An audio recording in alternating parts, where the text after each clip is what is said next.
the room went silent. 25 well-dressed guests stood frozen in my parents' lavish Palm Beach mansion, their eyes darting between the untouched dining table and my mother's trembling hands. My sister Chloe, still holding her glass of champagne, went pale as the weight of humiliation sank in. "Where's the food?" my mother Helen whispered, her voice cracking for the first time in years. Her perfect plan had unraveled in front of the very people she had spent months trying to impress. She wanted me, her eldest daughter Grace, to be the silent worker in the kitchen, cooking for everyone while Chloe basked in admiration. But instead, I had walked away, boarded a flight, and left the kitchen empty.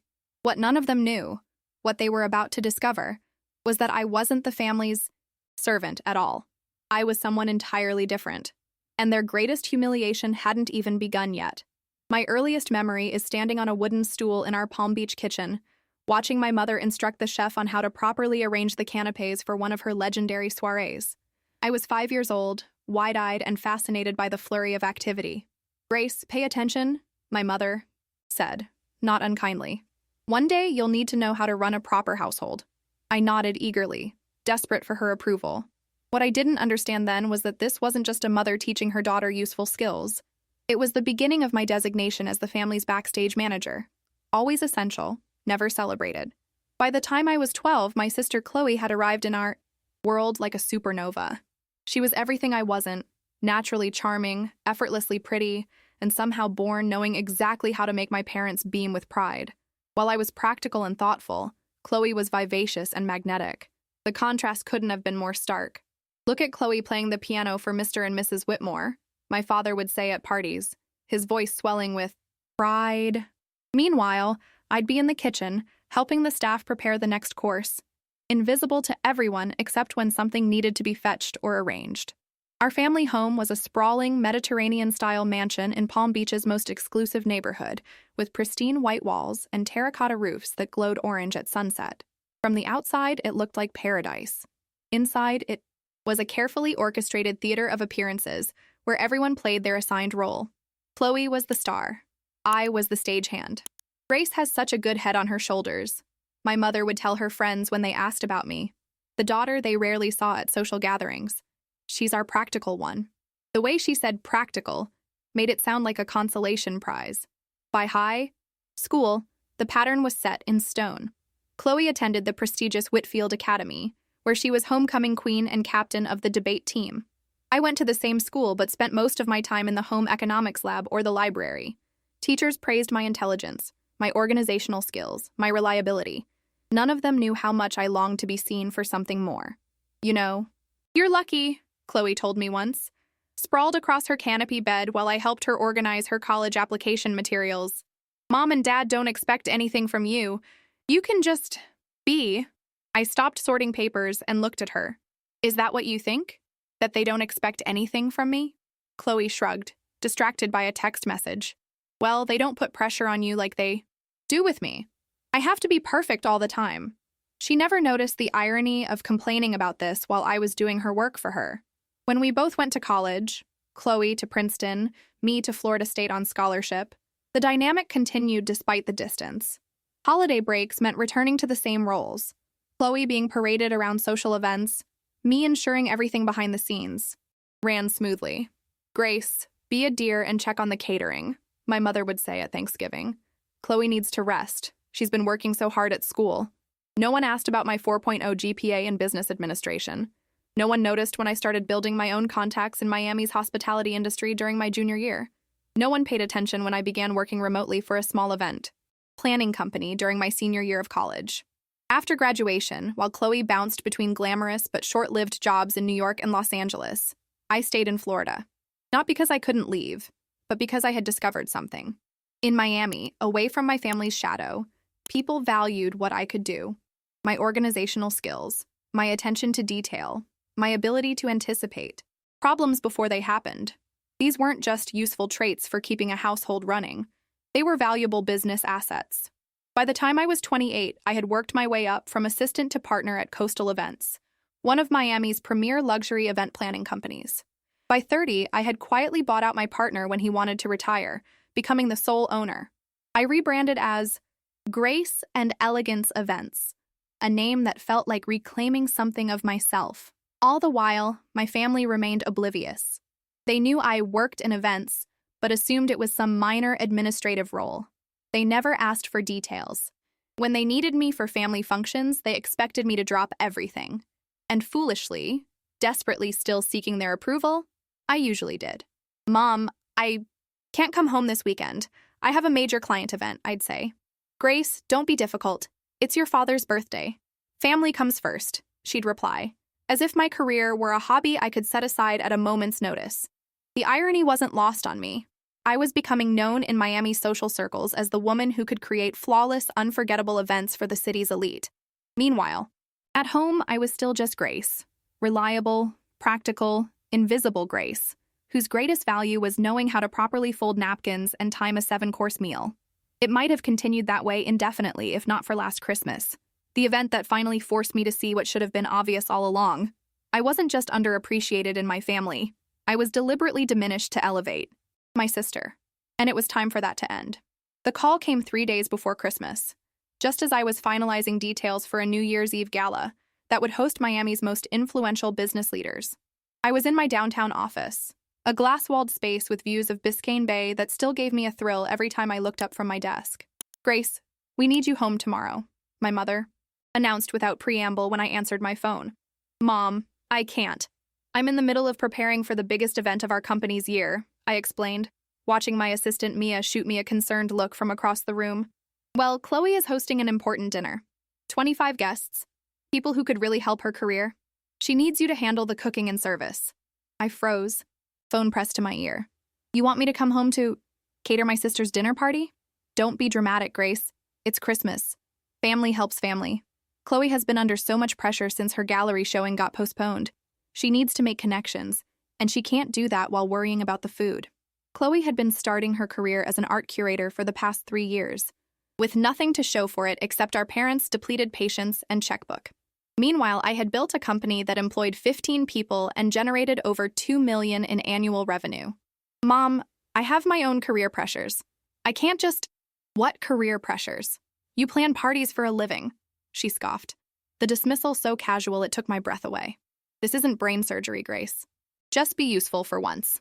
Something inside me, something that had been bending and stretching for 32 years, finally snapped.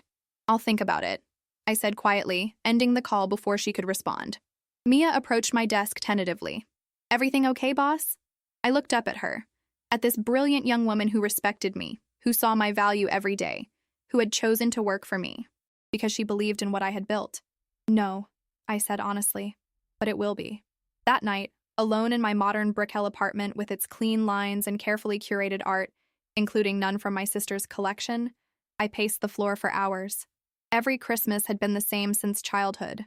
I would spend days preparing elaborate meals while Chloe circulated, laughed, and received compliments. My parents would beam at her while I sweated in the kitchen. Occasionally, someone would poke their head in and say, "The food is delicious, Grace," before returning to the real party, the one I was never truly part of. Why had I accepted this for so long? Why did I keep showing up to be treated like staff rather than family? My phone buzzed with a text from my mother. Booked your ticket.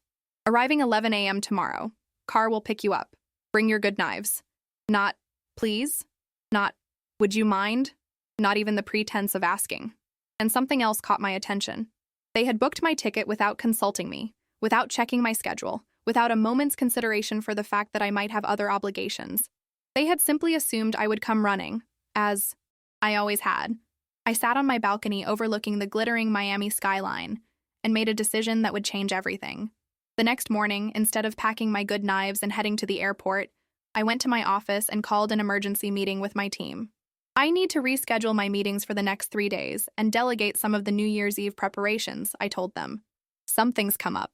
Then I went home, packed a small suitcase, and booked my own flight. Not to Palm Beach, but to a small beachfront hotel in Key West, where no one would think to look for me. I left my phone on, but I set up an auto response for my family. Unable to attend Christmas events this year due to professional commitments, wishing everyone happy holidays. Grace. Then I turned off notifications for their numbers, ordered room service, and for the first time in my adult life, prepared to spend Christmas entirely on my own terms. I wasn't running away. I was finally, belatedly, standing my ground. What happened next?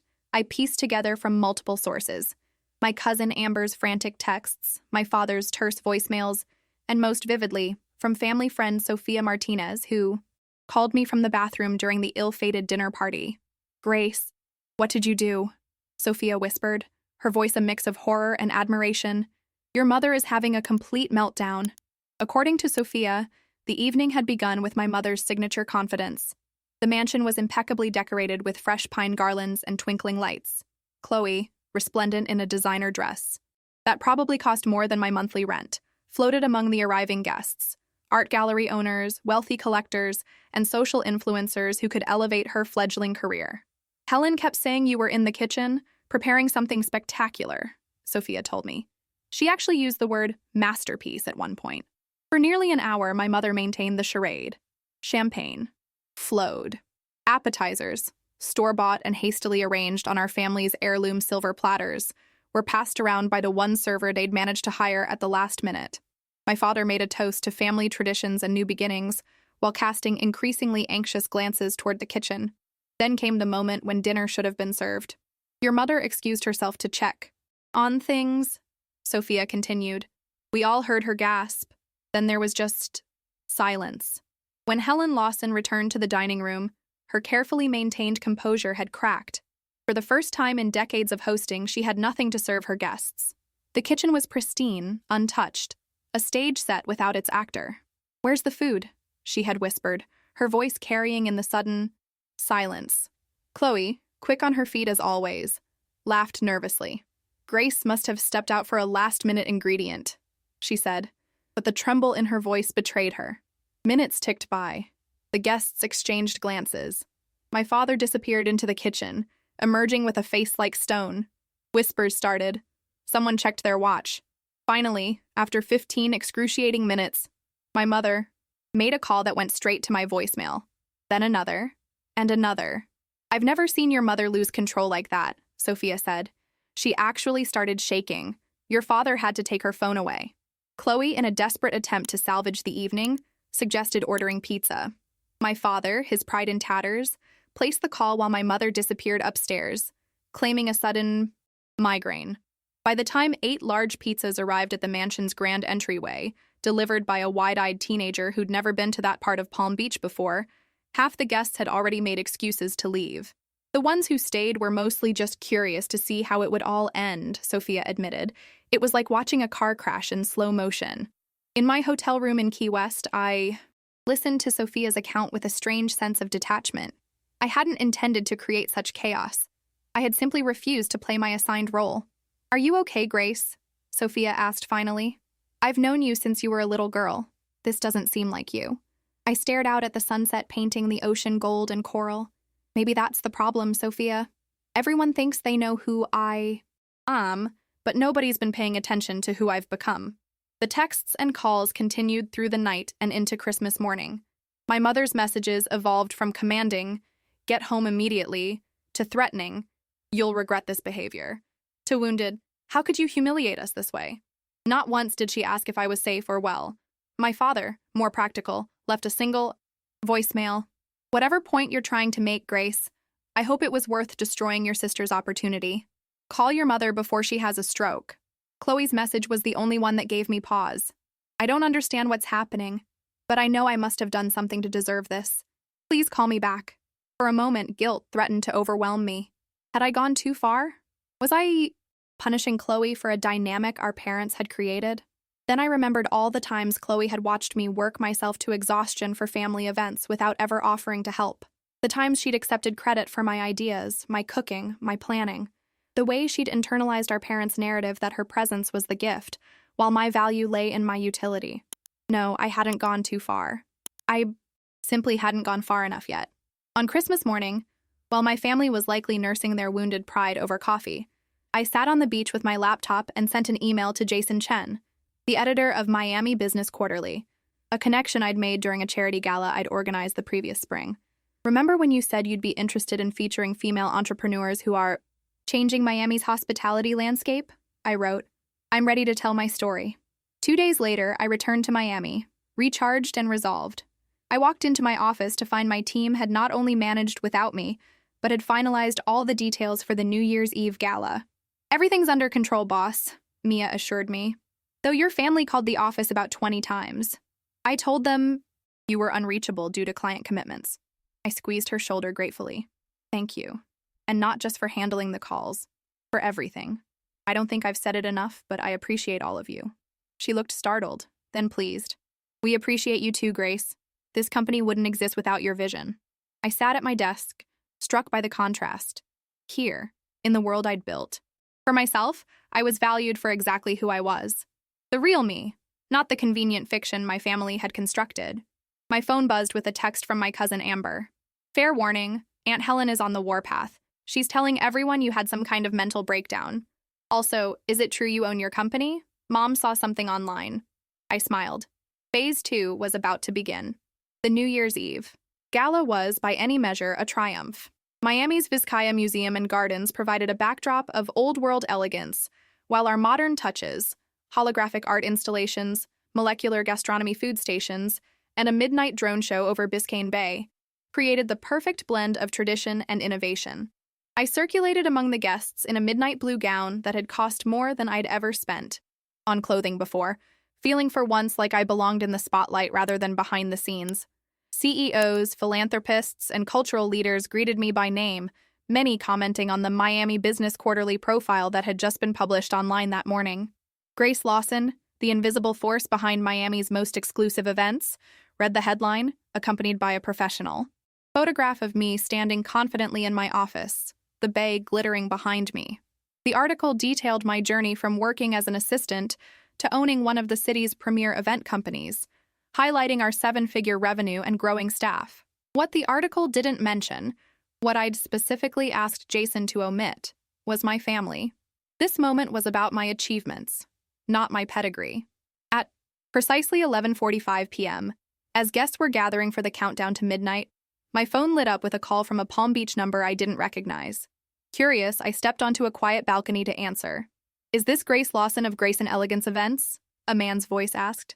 "Yes, speaking," I replied, watching staff position champagne flutes for the midnight toast through the windows. "This is Richard Hartwell. I believe we met briefly at the Chapman Gallery opening last spring, though you probably don't remember. I'm calling because I just had the most interesting conversation with your sister at the Lawsons' New Year's Eve gathering." My heart stuttered. Richard Hartwell was one of the most influential art collectors in Florida. She was explaining how her family supports her curatorial ambitions, he continued, when someone showed her an article on their phone. "About you, actually." She seemed surprised, to say the least. I closed my eyes, imagining the scene. Chloe, holding court as usual, suddenly confronted with evidence that her invisible sister had built something substantial without anyone's help or knowledge. "Mr. Hartwell, please call me Richard, and there's no need to explain. I simply wanted to congratulate you on your success and inquire if your company might handle an event I'm planning for the spring." The article was most impressive. I gripped the balcony railing, steadying myself. "I'd be happy to discuss that, Richard. My team can set up a consultation next week." "Excellent. And Grace, it was quite something to witness your family's reaction to learning who you really are. I suspect things are about to get rather interesting for the Lawsons of Palm Beach." After we hung up, I rejoined my guests for the countdown, raising my glass as fireworks exploded over the bay and a new year began. In that moment, surrounded by people who saw and valued me for exactly who I was, I felt a complex mix of emotions. Vindication, yes, but also sadness for the family relationships that might never recover from this upheaval. The next morning, bleary-eyed but satisfied with the gala's success, I returned to my apartment to find my voicemail box full. Most were from my mother, her tone evolving from imperious to incredulous as news of my business success apparently spread through her social circle. "Grace, call me immediately. What is this nonsense Richard Hartwell was talking about? Some article? Grace, is it true you own your company? Why would you keep this from us? Your father is very upset. Grace Elizabeth Lawson, I've had 3 people send me this article. Why are you doing this? Are you trying to embarrass us?" The final message, left at 3:47 a.m., was different. My mother's voice was quiet, almost unrecognizable. "I don't understand. All these years, why didn't you tell us?" Were we really so terrible that you had to hide your entire life from us? For the first time, I heard something genuine in her confusion, a crack in the perfect facade that might allow for real conversation. But I wasn't ready for that conversation yet. There were still too many years of dismissal and invisibility between us. Instead of calling her back, I texted, "I'm taking some time to myself. I'll reach out when I'm ready to talk." Then I silenced my phone, drew a bath, and allowed myself to fully process what had happened. The secret I'd carried for years, partly out of habit, partly out of a stubborn desire to prove myself without my family's interference, was now public knowledge. There would be no going back to being invisible Grace, the reliable daughter who existed only to support others' dreams. 3 days later, as I was reviewing proposals in my office, Mia appeared at my door with a strained expression. "Your sister is here," she said quietly. "She doesn't have an appointment, but she's insisting on seeing you." I took a deep breath, straightened my desk, and nodded. "Send her in."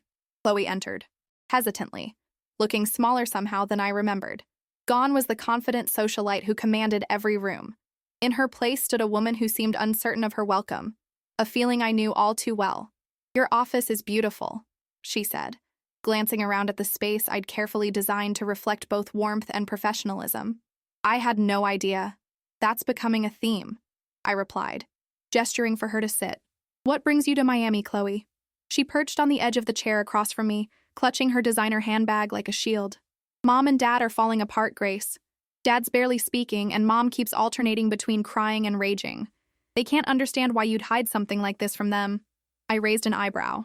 "Can't they?" "Think about it, Chloe.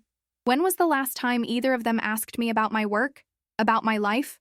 When was the last time they treated me like a daughter instead of household staff?" Chloe flinched. "It wasn't like that. It was exactly like that, and you know it." I kept my voice calm, not wanting to turn this into a scene. Christmas was just the final straw. "But why didn't you just tell them no? Why the dramatic, disappearing act?" I laughed without humor. "I did say no, many times. They never listened. Sometimes actions speak louder than words." Chloe stared at her hands. "I've been thinking about everything, about how we've treated you. I didn't realize." She looked up, her eyes shining with tears. "I was jealous of you, you know." This caught me off guard. "Jealous? Of me? You were the golden child, Chloe." "I was the disappointment wrapped in golden packaging," she corrected. "Nothing I did was ever enough. I wasn't smart enough. I wasn't driven enough. Meanwhile, you were so capable, so self-sufficient. You never seemed to need their approval the way I did." I sat back, stunned by this revelation. I craved their approval my entire life, Chloe. I just stopped expecting it. For a moment, we looked at each other. Really looked, perhaps for the first time as adults. Then Chloe asked the question I'd been waiting for. "What happens now?"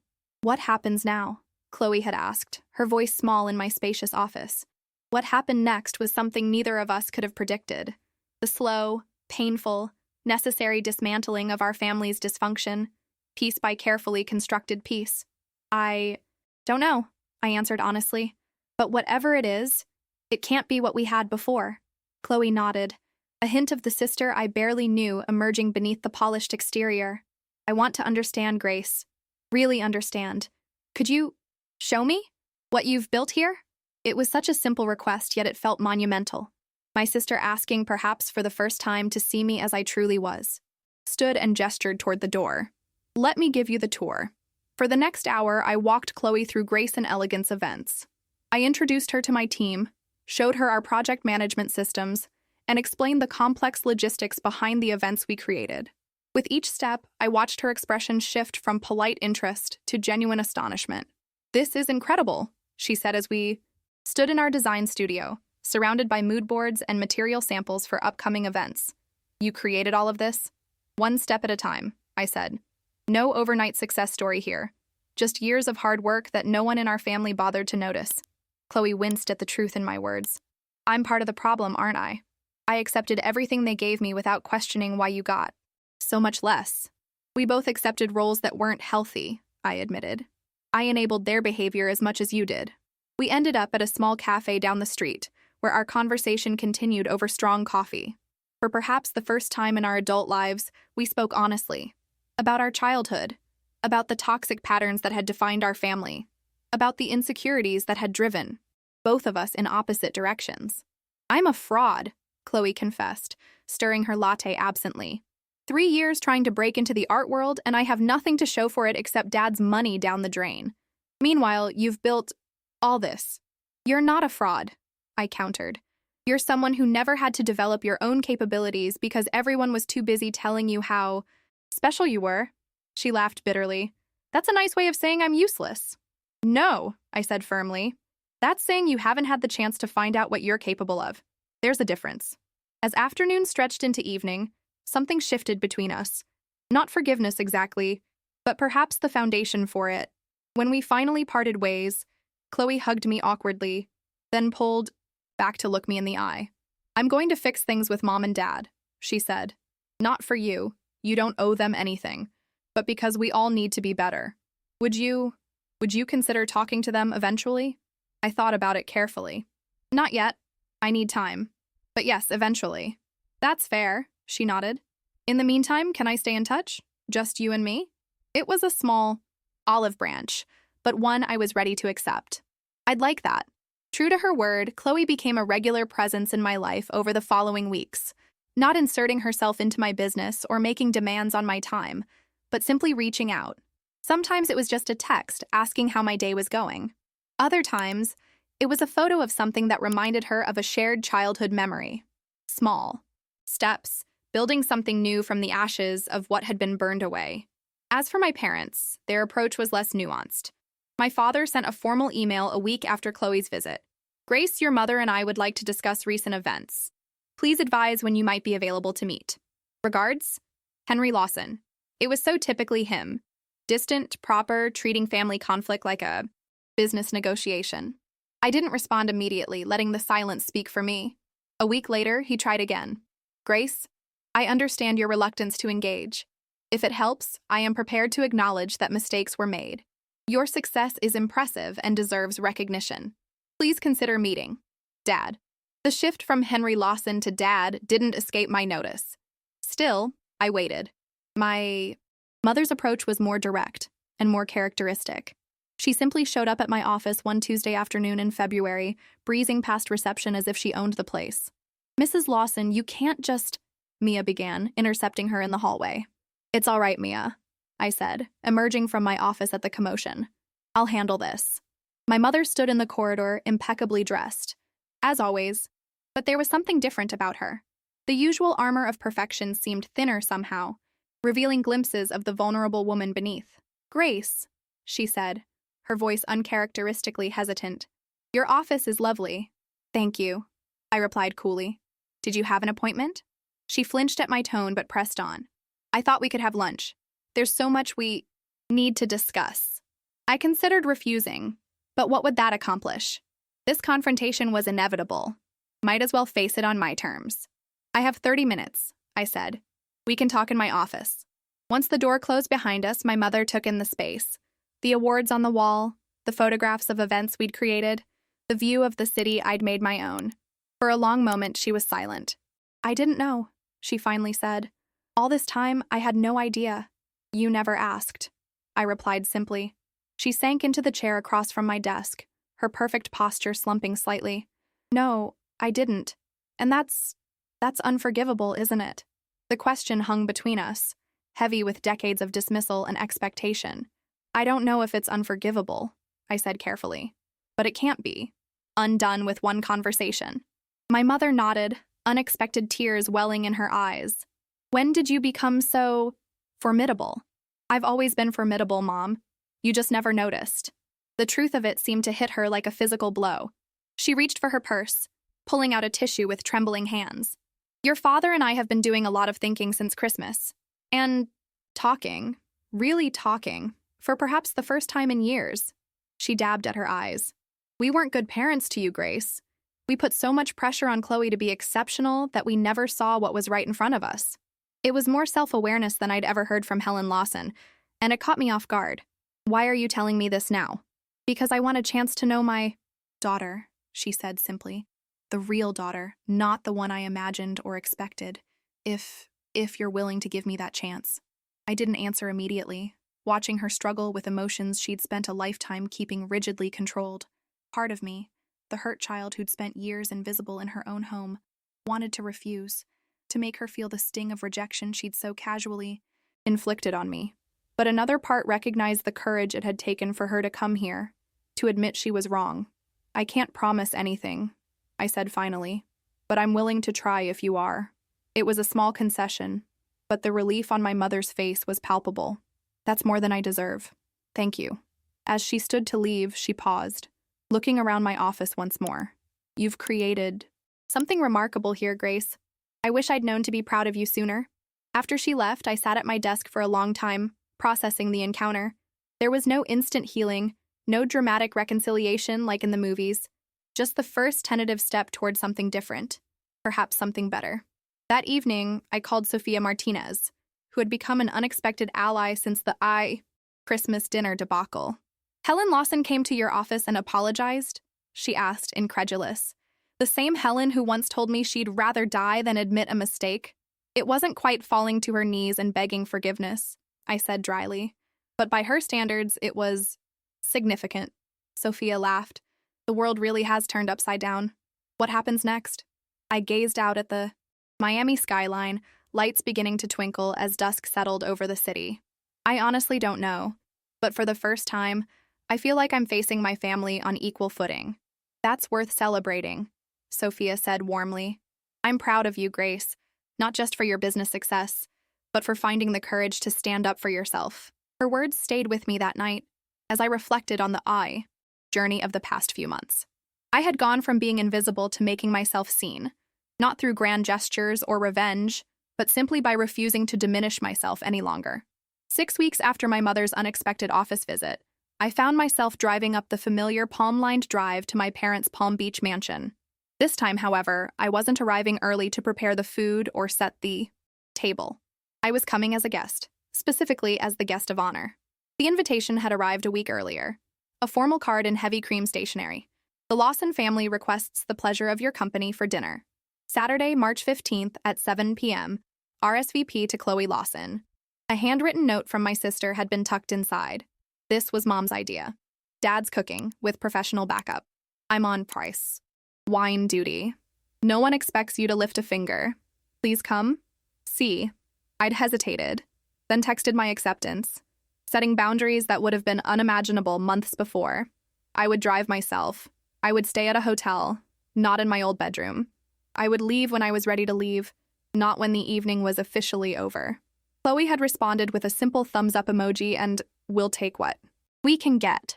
Now, as I parked my car in the circular driveway, I felt a strange mix of emotions, nostalgia tinged with wariness, hope tempered by memory. The house looked the same as always, its Mediterranean elegance softened by the golden light of early evening. But I was different, and that made all the difference. Chloe opened the door before I could ring the bell, greeting me with an awkward but genuine hug. "You came," she said, relief evident in her voice. "I said I would," I replied, handing her the bottle of wine I'd brought, a selection from a small vineyard one of my clients owned. "Mom's in the living room pretending to be calm," Chloe whispered conspiratorially. "Dad's in the kitchen having a minor breakdown over the soufflé. And there's a very patient chef from Café Bouloud, trying to keep him from disaster." I couldn't help but smile at the image. Dad's cooking? Well, cooking might be generous, but he's trying, which counts for something, right? It did count for something. The effort, however imperfect, represented more acknowledgement than I'd received in years. My mother rose when I entered the living room, her usual poise undermined by the nervous way she clasped and unclasped her hands. "Grace, you look lovely." "Thank you," I said, accepting the glass of champagne Chloe offered. "The house looks beautiful." An awkward silence fell, broken by the sound of something clattering in the kitchen, followed by my father's uncharacteristic curse. My mother winced. "Perhaps I should check." "Let him figure it out," I said firmly. That was the point of tonight, wasn't it? Everyone playing different roles? She settled back into her seat, a flush coloring her cheeks. "Yes, you're right, of course." She took a steadying breath. "This is harder than I expected." "What is?" I asked, though I knew the answer. "Not being in control. Letting others take the lead." She met my gaze directly. "I'm beginning to understand how difficult it must have been for you all these years. being directed rather than consulted. It was a small admission, but from Helen Lawson, it was seismic. Before I could respond, my father appeared in the doorway, looking flustered in an apron I'd never seen him wear before. "Dinner will be, well, it will be served in about 15 minutes, he announced. The soufflé didn't quite, but the chef assures me the main course is salvageable. I stood and approached him, taking in the unfamiliar sight of Henry Lawson with a smudge of flour on his usually immaculate shirt. "Need a hand, Dad?" He looked startled, then grateful. "I wouldn't say no to someone who actually knows what they're doing, but only if you want to," he added hastily. "You're our guest tonight." "I don't mind," I said, following him toward the kitchen. Some habits are hard to break. In the kitchen, the professional chef was calmly plating what appeared to be a perfectly acceptable meal, despite my father's evident distress over the collapsed soufflé. I introduced myself, amused when the chef's eyes widened in recognition. "Grace Lawson, from Grace and Elegance Events. Your company handled the Gordon Foundation Gala last fall. It was extraordinary." My father's head snapped up, his expression a complicated mix of surprise and something that might have been pride. "You know my daughter's work?" "Of course," the chef said. "Everyone in Miami's event world knows Grace. She's revolutionized the industry." I felt a flush of pleasure at the recognition, especially with my father standing right there. For so long I had craved his acknowledgement. Now it was coming not from him directly, but reflected through the respect of others. "I had no idea your reputation had spread so far," my father said quietly, as we carried dishes to the dining room. "There's a lot you don't know about me, Dad," I replied without rancor. "But that can change if you want it to." The dinner itself was far from the flawless affairs my mother had always insisted upon. The soufflé was indeed a disaster. The wine Chloe had selected didn't quite pair with the main course. The conversation started and stopped in awkward bursts. Yet somehow, in its very imperfection, it felt more real than any family gathering I could remember. We were all trying, stumbling, yes, but making the effort. My father asked actual questions about my business. My mother managed to go an entire meal without issuing a single command. Chloe shared her plans to go back to school for art history, admitting that she needed real credentials, not just connections. As dessert was served, a store-bought cheesecake that would have been forbidden at any previous Lawson gathering, my father cleared his throat. "I owe you an apology, Grace," he said, his voice so uncharacteristically hesitant. "For years I stood by while you were treated as less than. I convinced myself it was harmless, that you were simply playing to your strengths. I was wrong." The directness of his words left me momentarily speechless. "Your mother and I have been talking a great deal," he continued, "about the mistakes we've made, the patterns we've established. We can't undo the past, but—" He looked at me directly, this man who had rarely made eye contact during personal conversations. "We can do better going forward if you'll give us the chance." I looked around the table at my family, imperfect, damaged, but making an effort I'd never expected to see. The anger that had fueled me for months hadn't disappeared entirely, but it had transformed into something else. A cautious hope that real change might be possible. "I'd like that," I said simply. "One day at a time." Spring arrived in Miami with a burst of color and possibility. My business continued to thrive, with new clients approaching us after reading the Miami Business Quarterly profile. We hired 3 new staff members, moved to larger offices in Brickell, and began planning our expansion into the luxury wedding market, a natural evolution that had long been on my wish list. Through it all, my relationship with my family underwent its own cautious evolution. There were no dramatic breakthroughs or tearful group hugs like in the movies, just the slow, deliberate reconstruction of bonds that had been damaged for decades. Chloe and I established a weekly ritual of Sunday brunches, alternating between Miami and Palm Beach. Sometimes we talked business. She had keen insights about aesthetics that proved valuable for event design. Sometimes we reminisced about childhood, reframing memories through our new understanding of the family dynamic. Often, we simply enjoyed getting to know each other as adults without the distorting lens of our parents' expectations. "I've started therapy," she confessed during one of these brunches, stirring her mimosa absently. "After everything that happened, I realized I don't know who I am outside of being Helen and Henry Lawson's daughter." I reached across the table and squeezed her hand. "That's brave," she smiled ruefully. "Not as brave as walking away from Christmas dinner and leaving Mom to face an empty kitchen. I still can't believe you did that." "Neither can I, sometimes," I admitted. "But it was necessary." I know that now. She hesitated. Mom's seeing someone too. A therapist, I mean. She'd die if she knew I told you, but I thought you should know she's really trying. My relationship with my mother remained the most complex and tentative of all. We'd begun with carefully neutral phone calls every couple of weeks, discussing surface-level topics like the weather or local news. Gradually, these conversations extended to brief lunches when she came to Miami, often under the pretext of shopping trips. During one such lunch in April, she surprised me by bringing a small package. "I found this while organizing the attic," she said, pushing it across the table. "I thought you might want it." Inside was a faded notebook with Grace's recipes written in my childish handwriting, a collection I'd started at age 9, carefully copying down dishes I'd watched our family chef prepare. "You were always so detailed," my mother said softly, watching me flip through the yellowed pages. "So precise." I should have seen then what I see now. How special that focus was, how valuable. I traced my finger over a particularly ambitious recipe for coq au vin, smiling at the careful notes in the margins. I was determined to get it exactly right. "You still are." She hesitated. "That's what makes you exceptional at what you do, Grace. Your attention to detail, your unwavering standards. I directed it all wrong. Channeled it into service rather than leadership." It wasn't quite an apology, but from Helen Lawson, it was a significant admission. "Thank you for this," I said, closing the notebook gently. "It's good to remember where I started." My father, true to his nature, approached our reconciliation with practical gestures rather than emotional declarations. He sent business articles he thought might interest me. He asked intelligent questions about my company's growth strategy. Once, he even recommended me to a colleague looking for an event planner, a small act that nonetheless represented a seismic shift in how he valued my work. In late April, he called with an unexpected request. "I'd like to see your office, if that's amenable. Perhaps you could show me how your operation functions." The formal language couldn't disguise what this was, a father finally taking interest in his daughter's achievements. We arranged for him to visit the following week. When the day arrived, I found myself unexpectedly nervous, straightening items on my desk that were already perfectly aligned. Why did his approval still matter so much after everything? My father arrived precisely on time, looking somewhat out of place in my modern, bright office with its open floor plan and collaborative spaces. He'd spent his career in traditional banking institutions with mahogany desks and closed doors.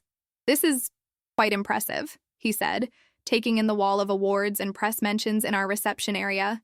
"Very different from Lawson Financial." "That's by design," I replied. "I wanted to create something that was entirely my own." He nodded, understanding the implication. "Show me." "Everything." For the next 2 hours, I walked him through our operations, our project management systems, our vendor relationships, our marketing strategy. I introduced him to my team, watching with a strange mix of pride and lingering resentment as he engaged with them respectfully, asking thoughtful questions about their roles.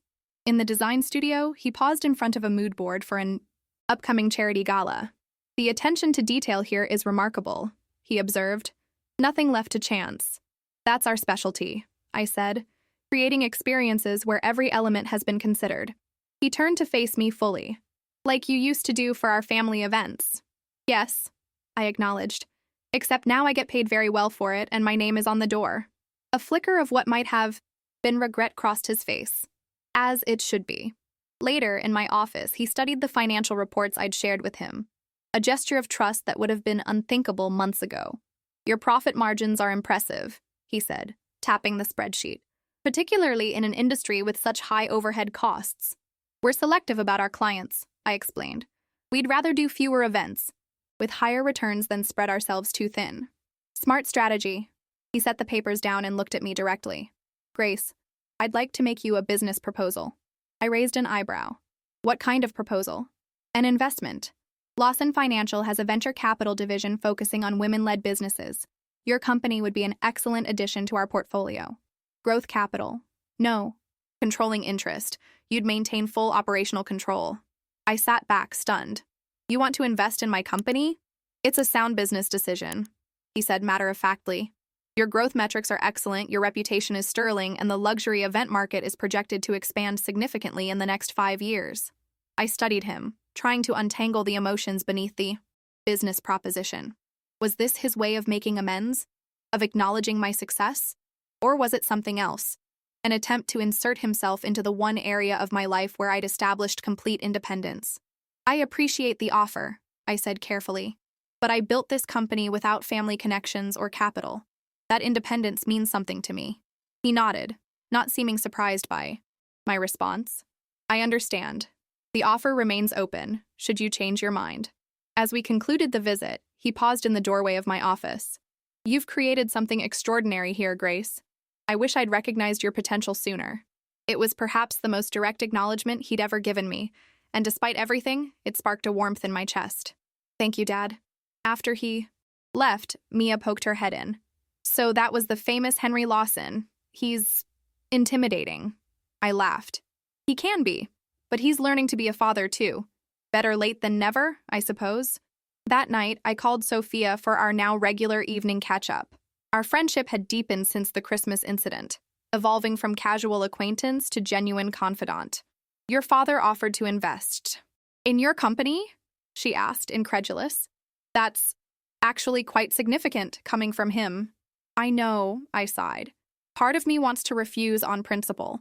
Why should I accept his support now, after years of dismissal? What does the other part want?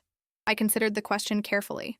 To acknowledge that people can change, that relationships can evolve, that forgiveness doesn't mean, forgetting, but it might mean moving forward.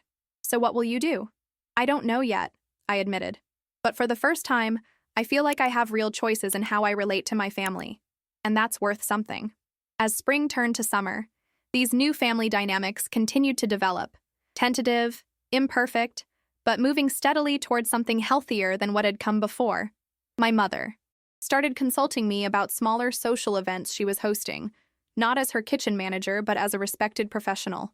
My father occasionally sent potential clients my way. Chloe, having enrolled in a master's program in art history, sometimes studied in my office on weekends, our adult sisterhood finding its footing one day at a time. It wasn't perfect. There were still moments of tension, old habits that died hard, words that triggered painful memories. But beneath it all was a fundamental shift. I was no longer the invisible daughter. I had claimed my place, not through drama or revenge, but through the quiet power of living my truth. 1 year to the day after the Christmas dinner that changed everything, I stood in the kitchen of my parents' Palm Beach mansion, surveying the organized chaos around me. Caterers moved efficiently between stations, arranging platters and checking temperatures. The event coordinator, one of my most trusted team members, consulted her tablet, confirming last-minute details. Through the doorway, I could see the dining room gleaming with candles and crystal, ready for 25 guests. But this time, I wasn't there to cook or serve. I was there as the professional my parents had hired, at full price, no family discount, to create a Christmas celebration that would repair some of the damage from the previous year's disaster. Everything on schedule? I asked Maya, my event coordinator. She nodded confidently. Appetizers ready to circulate at 6. Dinner service begins at 7:30. The string quartet is setting up in the high living room now. Perfect. I checked my watch. I should change before guests arrive. I headed upstairs to what had once been my childhood bedroom. My mother had redecorated it earlier that year, replacing the faded floral patterns of my youth with elegant, contemporary furnishings, more suited to a guest room, or to the woman I had become. It was a small gesture, but a meaningful one, and acknowledgement that I was no longer the person who had grown up in that space.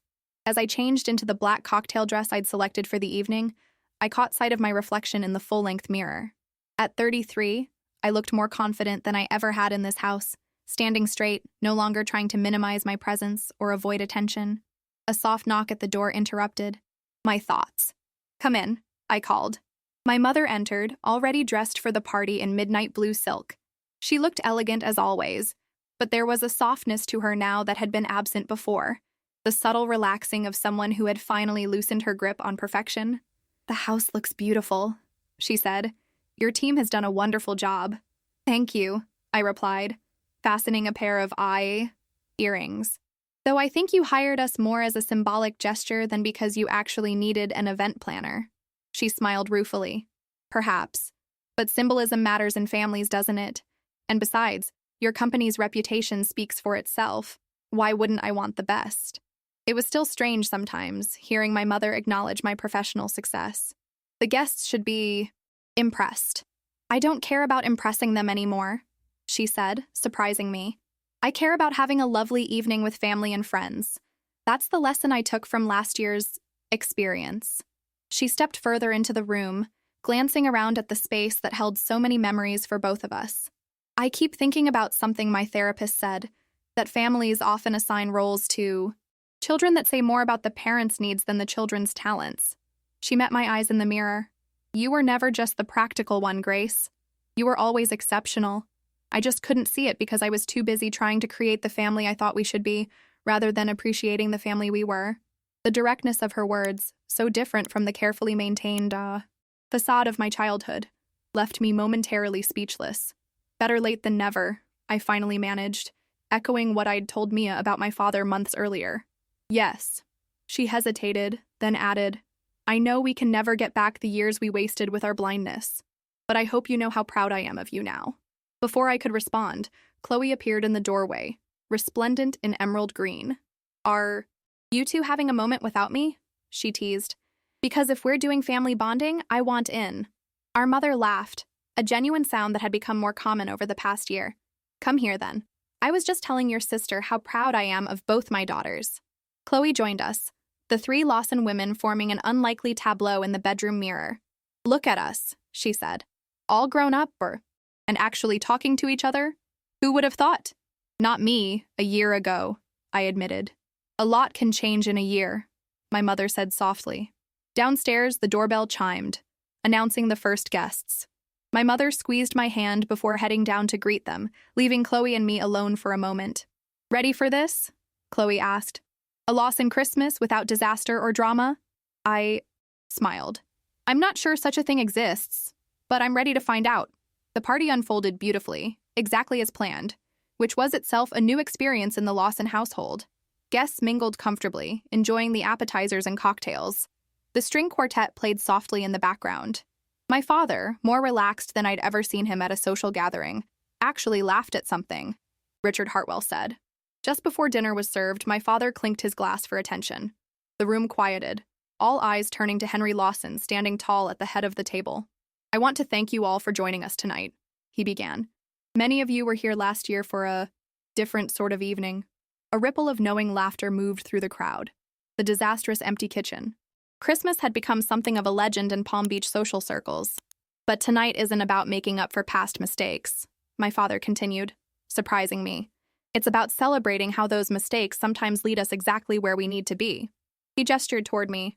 Many of you know my daughter Grace professionally now, as the founder and CEO of Grace and Elegance Events, who has kindly agreed to organize tonight's gathering. What you might not know is that last year's Christmas disaster was the best thing that could have happened to our family. A murmur of surprise moved through the guests. This was not the script I had expected. It forced us to see what we'd been missing, my father continued.